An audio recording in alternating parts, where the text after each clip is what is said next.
వైఎస్ఆర్ కాంగ్రెస్ ప్రభుత్వంలో ప్రతి ఒక్కడు కూడా దుర్మార్గుడే. ఎవడు ఇష్టప్రకారం వాడు ఆడబిడ్డలను కించపరుస్తాం, చేస్తాం, గంజాలు తాగుతాం, ఎట్లా పడితే అట్లా మా ఆటలు ఆడతామని ఆంధ్రప్రదేశ్ రాష్ట్రంలో ఎవడైనా వ్యవహరిస్తే వాడిని ముడ్డిలు ఎరేదని బొక్కల్లో వేసేటటువంటి పరిస్థితి రాష్ట్ర ప్రభుత్వం పోలీసు వ్యవస్థ తీసుకుంటుంది. నా మీద 37 కేసులు పెట్టినరు. దాంట్లో అటెంప్ట్, వగైరా, చెరచందనం, ఇంకోటి అన్ని కేసులు పెట్టారు. ఈనాడు చూసుకుంటే దాదాపు 170 సెక్షన్లు ఉన్నాయి. నీతి నిజాయితీగా ఒక ఆడదాని విషయం, ఒక ఆడతల్లి విషయంలో ఎవరైనా పద్ధతిగా వ్యవహరిస్తే అందరూ కూడా పద్ధతిగానే ఉంటారు. అంటే ఇప్పుడు శ్యామల అనే ఆమె ఒక ఆడబిడ్డ అయితే నిజంగా ఆమె ఆడబిడ్డనైతే మనోభావాలు దెబ్బతింటాయి. ఆమె కూడా ఒక నీతి నిజాయితీ పరురాలు అయితే తప్పకుండా ఈ ఎవడైతే పోసానికి కృష్ణమూర్తి ఉన్నాడో, ఎవడైతే సజ్జల రామకృష్ణారెడ్డి అనేటువంటి ఉన్నాడో, వాని పైన ఇంకెవడు ఉన్నాడో వీళ్ళందరినీ ఆమె తిట్టాలి. ఎందుకంటే ఒక ఆడబిడ్డ కాబట్టి ఆడబిడ్డకు ఉన్నటువంటి మానశీల ఇదన్నీ ఉంటాయి కాబట్టి వాళ్ళను బహిర్గతం చేసేటప్పుడు ఈ ఇంగిత జ్ఞానం ఉన్న ఈ బిడ్డ కూడా ఆడబిడ్డనైతే అట్లనే వ్యవహరించాలి తప్ప అనవసరమైన పిచ్చి పిచ్చి మాట్లాడడం తప్పది. అయితే ఇప్పుడు సజ్జల రామకృష్ణారెడ్డి స్క్రిప్ట్ ఇచ్చాడని చెప్తున్నారు కదా, సో నిజంగానే ఆయన ఇచ్చి ఉండొచ్చా అన్న? వాడెవడో సంఖ్యగాడి ఇచ్చినాడు అనుకుందాం. వాడు ఇవ్వకుండా అయితే ఉండడు. ఇవ్వలేదని చెప్పనీకి నేనైతే ఇది కాదు. ఎందుకంటే వాళ్ళు దుర్మార్గులు. సొంత బాబాయిని మట్టిపెట్టిన విషయంలో వాళ్ళ పాత్ర ఉందని చెప్పి లొకేషన్లతో సహా గూగుల్ ట్రేస్అవుట్లతో సహా కూడా ప్రతి ఒక్కటి చూపించి సెంట్రల్ సిబిఐ చేతుల్లో ఉన్నటువంటి ఈ కేసులన్నింటినీ కూడా ఇవన్నీ నడుస్తూ ఉంటే కూడా వాటన్నిటిని కూడా ఏ రోజు కూడా ఖండించినటువంటి పాపన బోలే జగన్మోహన్ రెడ్డి కానీ వాళ్ళ పార్టీకి సంబంధించినటువంటి వ్యక్తులు కానీ. మరి ఇది ఏంటిదంటే ఈ విధంగా జరుగుతున్న ప్రతి ఒక్క దాని విషయంలో ఎక్కడ కూడా ఖండన లేదు కాబట్టి తప్పకుండా ఇలాంటి స్క్రిప్ట్ 100కు 100% వాళ్ళు ఇచ్చి చెప్పించుండొచ్చు. కానీ వాడు ఇచ్చినోడు దద్దం అయితే చెప్పినోడు ఏం చేస్తున్నాడు, అది కదా నేను చెప్పేది. సో ఒకవేళ ఇదే విషయం పట్ల ఇప్పుడు పోసాని కృష్ణమూర్తి మాట్లాడండి, ఓకే, ఇంకా 10 లక్షలు ఇచ్చి వాళ్ళ ఫ్యామిలీ గురించి మాట్లాడమంటే చెప్తే మాట్లాడతాడా అన్న? వాళ్ళని మనకి ఇలాంటి శిక్షలు వేస్తే నెక్స్ట్ వచ్చే వాళ్ళు ఎవరైనా భయపడతారు. అందుకే కదన్నా గవర్నమెంట్ ఎవరి చుట్టం కాదు. గవర్నమెంట్ తన పని తాను చేసుకోపోతుంది. ఎవరైనా ఆడబిడ్డల మానశీలాల జోలికి వచ్చినా వాళ్ళని కించపరిచే పరిస్థితి ఏదైనా ఆంధ్రప్రదేశ్ రాష్ట్రంలో జరిగితే వాళ్ళందరినీ కూడా ముడ్డి మీద దాన్ని లోపల పెట్టే కార్యక్రమం ప్రభుత్వం తీసుకుంటా ఉంది, పోలీసు వ్యవస్థ తీసుకుంటా ఉంది. ఎవడు ఇష్టప్రకారం వాడు ఆడబిడ్డలను కించపరుస్తాం, చేస్తాం, గంజాలు తాగుతాం, ఎట్లా పడితే అట్లా మా ఆటలు ఆడతామని ఆంధ్రప్రదేశ్ రాష్ట్రంలో ఎవడైనా వ్యవహరిస్తే వాడిని ముడ్డిలు ఎరేదని బొక్కల్లో వేసేటటువంటి పరిస్థితి రాష్ట్ర ప్రభుత్వం పోలీసు వ్యవస్థ తీసుకుంటుంది. ఎవరిని ఇష్టప్రకారం వాడు గతంలో చేసిన ఆనాడు ప్రభుత్వం జగన్మోహన్ రెడ్డి ప్రభుత్వంలో రౌడీయిజం, గుండాయిజం చేద్దాం, ఎవరి మీద పడతామని విసుగుపడదాం, ఎవరిని పడతామని చంపేద్దామనే కోణాలు అనేది ఈ ఆంధ్రప్రదేశ్ రాష్ట్రంలో ఈ ఉమ్మడి ఏదైతే ఈ కూటమి ప్రభుత్వం ఉందో ఈ ప్రభుత్వంలో జరిగే ప్రసక్తి లేదు. అది అయితే ఈ తోలో మాట్లాడిన వాళ్ళు ఇంకా చాలా మంది ఉన్నారు. సో నెక్స్ట్ టార్గెట్ ఎవరు అనుకోవచ్చు? నేను ఒక విషయం చెప్తున్నాను, నెక్స్ట్ అని కాదు, ఆ ప్రభుత్వంలో వైఎస్ఆర్ కాంగ్రెస్ ప్రభుత్వంలో ప్రతి ఒక్కడు కూడా దుర్మార్గుడే. ప్రతి ఒక్కడు కూడా దుర్మార్గుడే. మీకు చెప్పండి ఏంటిదంటే ఇవాళ మీ ముందర మాట్లాడుతూ ఉన్న ఈ ఉసిరిగాలి సిద్ధార్థ గౌడ్ అనేవాడు తెలుగు ఉభయ రాష్ట్రాల డ్రైవర్ల అధ్యక్షుడిని. గత ప్రభుత్వం న్యాయం చేయలేదు డ్రైవర్ కార్మికులకని క్వశ్చన్ ఇస్తే నా మీద 37 కేసులు పెట్టినరు. దాంట్లో అటెంప్ట్, వగైరా, చెరచందనం, ఇంకోటి అన్ని కేసులు పెట్టారు.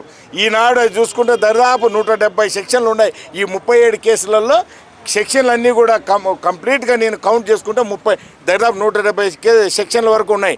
అంటే ఇంత దుర్మార్గానికి ఆ రోజు వ్యవహరించింది ఆంధ్రప్రదేశ్ ఆనాడు ఉన్న గవర్నమెంట్, జగన్మోహన్ రెడ్డి గవర్నమెంట్.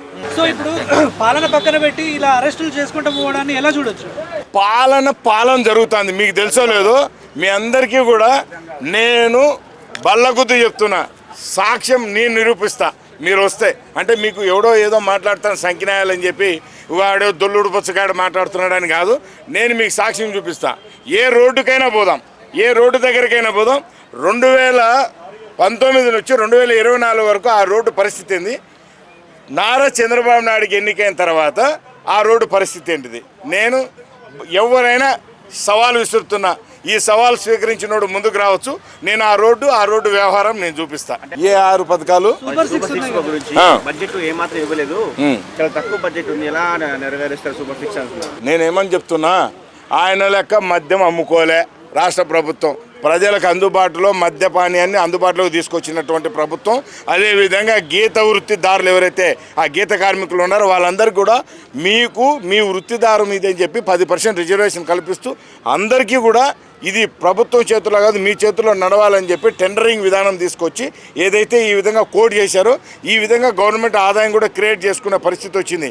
ఆనాడు ప్రభుత్వం ఏంటంటే ప్రభుత్వమే అమ్ముతున్నానని చెప్పి 10 రూపాయలు ప్రభుత్వం ఖాతాలో జమపరిచి 90 రూపాయలు వీళ్ళ ఖాతాలో జమపరుచుకున్నది జగన్మోహన్ రెడ్డి వారి ప్రభుత్వ ఖాతాలో జమపరుచుకున్నది ఆనాడు. కానీ ఇప్పుడు అట్లా కాదు, ప్రతి ఒక్క రూపాయి కూడా గవర్నమెంట్కి తెలుస్తూ ఉంది. వైన్ షాపులు వాళ్ళకి కల్పించారు.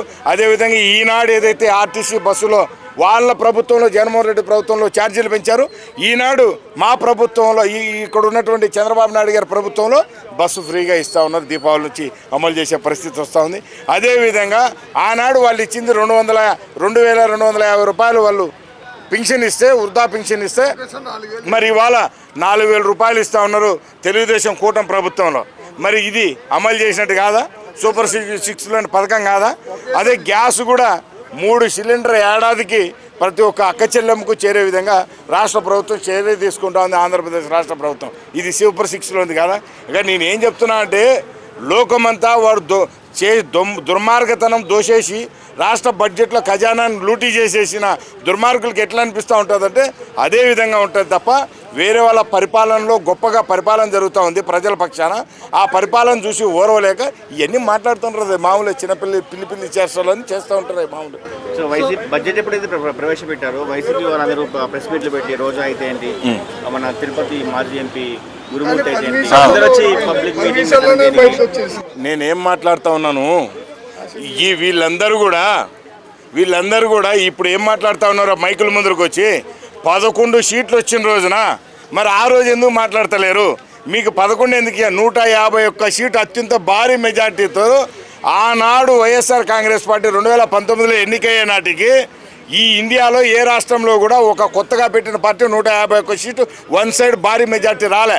అట్లాంటి భారీ మెజార్టీ వైఎస్ఆర్ కాంగ్రెస్ పార్టీకి ప్రజలందరూ కట్టబెడితే నెక్స్ట్ 5 సంవత్సరాలు తిరిగే రూపల 11 మందికి కట్టబెట్టి ఆడుదాం ఆంధ్ర అని గ్రౌండ్లో తరిమిర్రు. ఎందుకు మరి ఏం మైకుల ముందర మాట్లాడుతున్నా కదా, రండి నేనున్నా, మీరు ముఖ్యమంత్రి దాకా, పవన్ కళ్యాణ్ దాకా, లేకపోతే రాష్ట్ర ప్రభుత్వంలో ఉన్న అధికారుల దాకా పోవాల్సిన అవసరం లేదు. మాలాంటి ప్రజలం కార్మికులం సమాధానం చెప్తాం. మీ ప్రభుత్వం ఏంటిది, మీ పరిపాలన ఎంత జరిగింది, మీ దుర్మార్గ దోపిడీ ఎన్ని జరిగింది, 3 పూలు 6 కాయలుగా దోసుకు తిని ఇవాళ ఏదో మైకుల ముందు మాట్లాడుతున్నారు, దాన్ని నేనున్నా రెడీగా సమాధానం చెప్తా అంటున్నా. నేనేమంటున్నా, వైన్ షాపుల విషయంలో ఎక్కడైతే గవర్నమెంట్ నడుపుతున్నానని చెప్పి మిథున్ రెడ్డి వాళ్ళకి సంబంధించిన రామచంద్రారెడ్డి వైఎస్ కుటుంబానికి సంబంధించినటువంటి కొన్ని ఈ లిక్కరు కంపెనీస్ పెట్టి, దొంగ లిక్కర్ కంపెనీలు పెట్టి రాష్ట్ర ప్రభుత్వానికి ఈ రేట్లో ఇస్తూ ఆ రాష్ట్ర ప్రభుత్వం నుంచి ఈ విధంగా ప్రజలను ఎత్తిన లేని భారం మోపి 200 రూపాయల పైచులకు 300 రూపాయల పైచులకు 1 క్వార్టర్ మద్యపానాన్ని వాళ్ళు అమ్మినటువంటి పరిస్థితి. ఈ దోచేసిన డబ్బు అంతా కూడా గవర్నమెంట్ అకౌంట్లో ఎక్కడ జమ కాకుండా క్యాష్ రూపాన్ని వసూలు చేసి ఈ కోట్ల రూపాయలు 5 సంవత్సరాల్లో మద్యం అమ్మినటువంటి లక్షల కోట్ల రూపాయలు దోషేసినటువంటి ఈ జగన్మోహన్ రెడ్డి తప్పకుండా మద్యపానంలో ఒక 100% జైలు పోతాడు.